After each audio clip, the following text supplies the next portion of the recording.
Tonight at 6, the U.S. Department of Education is now requiring all state agencies to sign an official declaration that ensures that no schools will engage in DEI programs. Indiana's Department of Education happens to be one of those agencies. Our Karen Campbell's live in studio looking into this and found that schools that don't comply could face some serious consequences. Karen? Well, and those consequences involve federal funding being stripped away for schools that don't sign.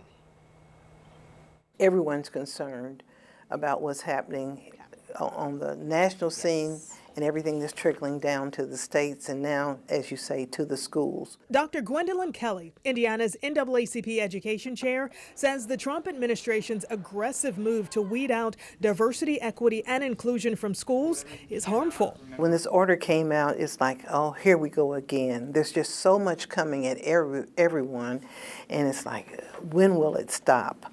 In early April, the U.S. Department of Education required state education agencies to certify their schools are not participating in DEI. Schools that don't sign a certification would lose 10% of federal funding.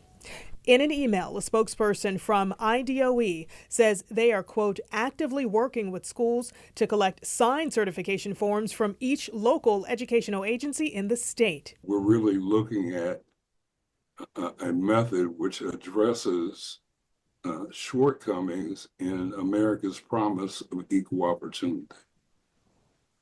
And this could trickle down to local schools and inhibit their ability to even talk about or contemplate discussing the meddlesome issue of race. Kelly is worried about the challenges teachers may face. I'm very concerned that teachers will feel threatened that they cannot teach history the way that it is. And so you want to do what's right, but you also want to do what's right by children. And we know Plainfield schools and Lawrence Township schools have already told us they have signed this certification form. Now we know we are waiting to hear from other central Indiana schools to find out if they're going to push back or if they're going to sign. All right, so we'll keep an eye on it. Yes. Karen, thank you so much.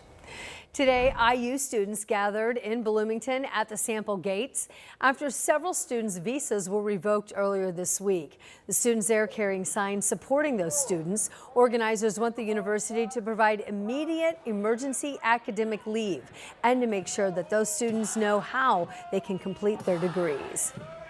Angela? Anne-Marie, plenty of sunshine today, but as expected, storms are firing up to the southwest. For now, that's where we find the severe threat with a severe thunderstorm watch and several warnings. But I'm watching a couple of cells that have just fired up north of Bedford and in and around Seymour and Brownstown and Austin, so just southwest of North Vernon. Some lightning associated with these. They will track to the south and east along a boundary that's separating 50s to the north from 60s to the south. We all cool down just a little bit tomorrow with highs in the low 50s. Thank you, Angela. Well, now, almost 3 years after causing 2 deadly crashes, an Indianapolis woman is finally sitting in jail tonight, but she's not going to be there for long. Rich Nye and I were both in the courtroom today for the sentencing of Kelly Anderson. First, Rich explains the plea deal. Kelly Anderson received the maximum 3-year prison sentence under the plea deal, but she only has 84 days left to serve after credit for time on home detention since her arrest. Anderson suffers from a seizure disorder. In May 2022, she passed out while driving, crashing on the sidewalk and killing a pedestrian, Dr. Brian Dillman. 3 weeks later, she crashed into several cars at a stoplight and killed Kiana Burns, a mother of 4. Miss Anderson has no regard for human life. If she did, Kiana and my father wouldn't be gone. If she did, we still wouldn't be here begging for justice. What was even more troubling about this case is that even before the 2 deadly crashes, Anderson was found at fault for 5 crashes in the 3 years prior, some of them involving injuries. I experienced a medical emergency behind the wheel, but that fact does not in any way excuse, minimize, or lessen our responsibility. Anderson will be on 3 years supervised probation when released. Her driver's license is suspended at least 10 years. Rich Nye, 13 News. Now, after that hearing today, I talked to some of the families involved, and they told me, as if the sudden loss of a loved one wasn't enough, the punishment does seem paltry. It has been for them a very rough 3 years. At this point, we're glad that it's over. It's been a very long 3 years, and we're hoping that both of our families can move forward, but it just still feels like we're being cheated all over again. Now, there was a no contact order in this case, and so this really was the first time the families were able to hear directly from Kelly Anderson. I forgive her.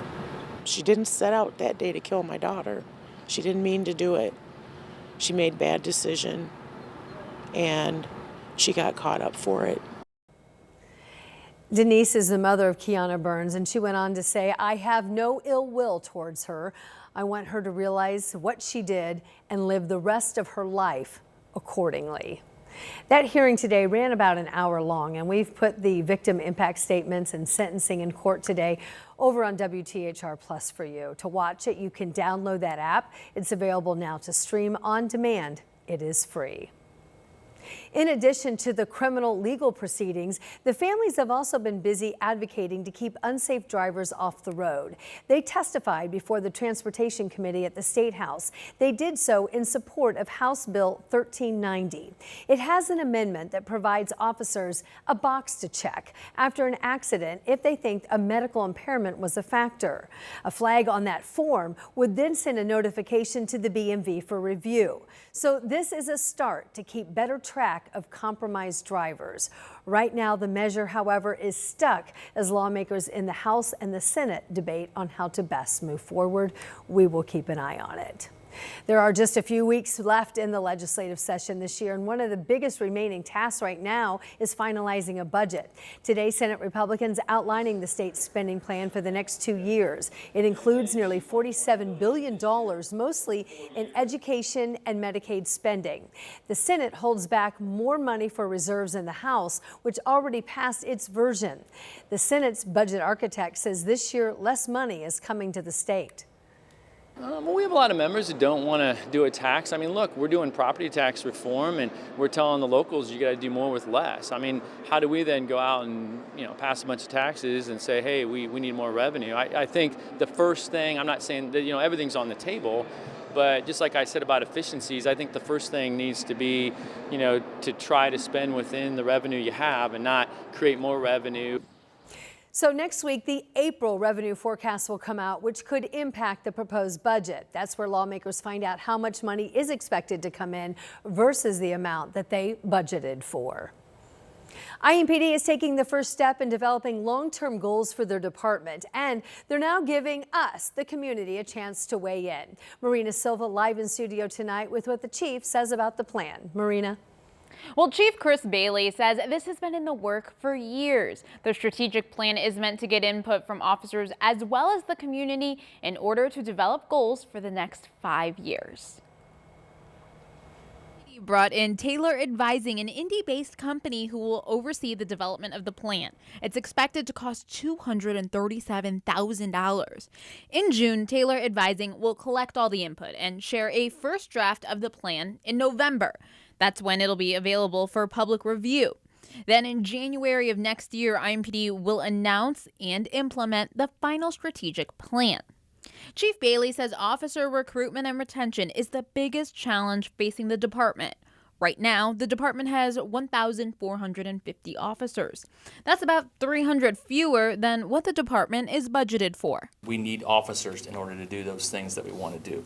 We want to have 35, 40 detectives in homicide. We know that the national average of caseloads should be about 4 to 5 per detective. The years we've not met that ratio. But in order to do that, we have to have staffing. Survey is live already. Just type in impdstrategicplan.indy.gov and it'll take you right to it. Just pick the language that you want. Now, I already did it, so it should only take you about 15 to 20 minutes, and it's all anonymous.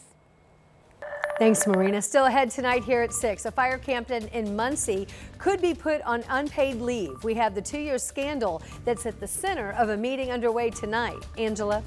Hey, Marie, a little cooler tomorrow in the low 50s, but a warm up for the weekend. I'll have a look ahead.